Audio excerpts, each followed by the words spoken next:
এবারও চট্টগ্রামে সংগৃহীত ৪ লাখের বেশি কাঁচা চামড়া নিয়ে অনিশ্চয়তায় আড়তদাররা। ঢাকা ট্যানারি মালিকদের কাছ থেকে সাড়া মেলেনি এখনও। বিক্রি নিয়ে সংশয় তো আছেই, তার উপর সরকার নির্ধারিত মূল্য না পেলে লোকসান গুনতে হবে। সব মিলিয়ে শঙ্কায় আছেন চট্টগ্রামের আড়তদাররা। ইফাদ রসিক স্পার্ট মিক্সে আছে সবচেয়ে বেশি মশলার সংমিশ্রণ। ইফাদ রসিক স্পার্ট মিক্স মশলা। কোরবানি ঈদে সংগৃহীত কাঁচা চামড়া লবণ দিয়ে সংরক্ষণ করা হচ্ছে চট্টগ্রামে আতুরার ডিপো এলাকার আড়তে।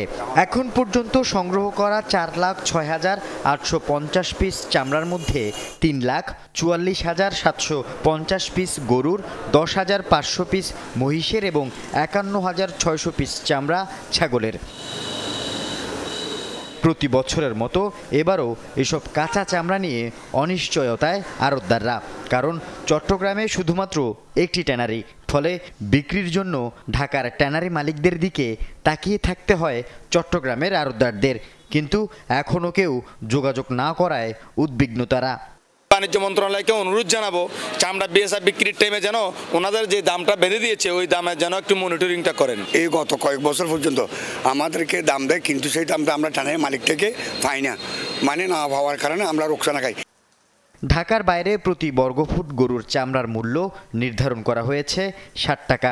ব্যবসায়ীদের দাবি, সংগ্রহ থেকে সংরক্ষণ পর্যন্ত প্রতি বর্গফুটে খরচ হয়েছে 48 থেকে 49 টাকা। এই অবস্থায় সরকার নির্ধারিত মূল্য না পেলে এবং বকেয়া রাখলে লোকসানের শঙ্কায় তারা। এখন যে চামড়া কিনছি কোরবানিতে, এই চামড়া যেন ট্যানারিওয়ালা নগদ টাকা দিয়ে নিয়ে যায়, আর আগের টাকা রয়েছে এটা তো আস্তে আস্তে দিবি বলছে, এটা দেখ এগুলি যেন ক্যাশ টাকা দিয়ে নিয়ে যায়।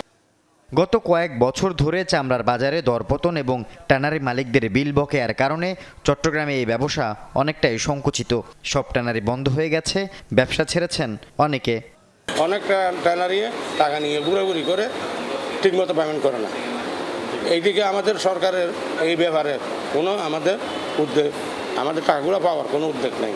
আমরা আজকে প্রায় 10-12 বছর যাব ট্যানারিদের কাছে কোটি কোটি টাকা পাওনা আছে। আল আমিন শিকদার, যমুনা নিউজ, চট্টগ্রাম।